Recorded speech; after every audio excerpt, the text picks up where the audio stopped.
And a great third quarter, the premiership quarter as Carlton call it, but it went to Essendon. They kicked 7 goals straight to Carlton's 3-3, and at three-quarter time the Bombers by 16 points, 14-5, 89 to Carlton, 11-7, 73.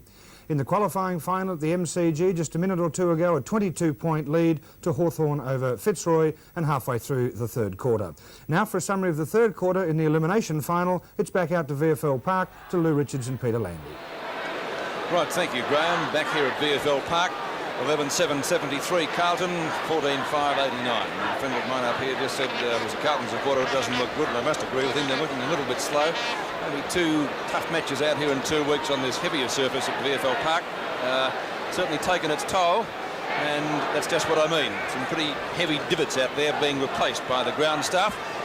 Looking at the stats of the match, straight kicking is winning it for Essendon. They kicked 7 goals straight that term. Carlton added 3 goals 4, so the same number of scoring shots, but of course Essendon doing the damage. Their main goal kickers, Danaher has 4. Interestingly, all of them have been kicked at the City end goal.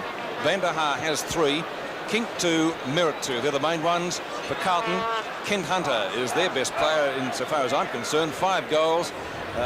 12 kicks, and he has taken 7 marks, Ken Hunter, so those stats speak for themselves, I think. And Carlton's only other goal kicker is Jim Buckley, who has 3. Not that much in it, Lou, but it's a fairly low-scoring game by final standards. The heavy ground could make it difficult for Carlton to get back. Well, that's right, Pete. I just felt that the Bombers had their measure in that third quarter, and Carlton, for about 10 or 15 minutes, lost concentration and were doing foolish things. Their backline wasn't playing nowhere near as safe as they did in the second quarter. And of course, I must admit that Fitzpatrick did bounce back a bit after, I would say, that Madden's had control of the ruck knockouts or the ruck duels. But Dill has had a difficult job in that quarter again, keeping up with Danaher, who kicked 2 goals for the quarter. No doubt the most effective forward on the ground as Hunter, as you mentioned before. But when you look through the lineup of both sides, there's no really outstanding player. Like Watson's played well for Essendon, but he's played in flashes. We've seen Van der Haar do quite a few good things, and even though Bahajar hasn't been an outstanding player, he's done in that third quarter, he did a couple of good passes that were instrumental in goals, so it all counts. But one thing in favour of Carlton, they're trailing by 16 points. I think that's right, 16 points.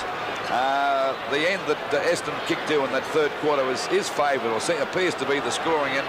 Essendon in that quarter kicked 7 goals to 3, I think it was. Yes, and they were kicked by Hunter. I think he's kicked their last 6 goals or 5 goals. 5 out of their last 6, which is a fine effort. There's no doubt about him. He's a marvellous player and he can play in many positions. But it's really interesting to see whether Carlton can bounce back. There's no doubt, I think they're missing Johnson out there because they're a little bit light on for running players. Mark Q hasn't been in the game very much today.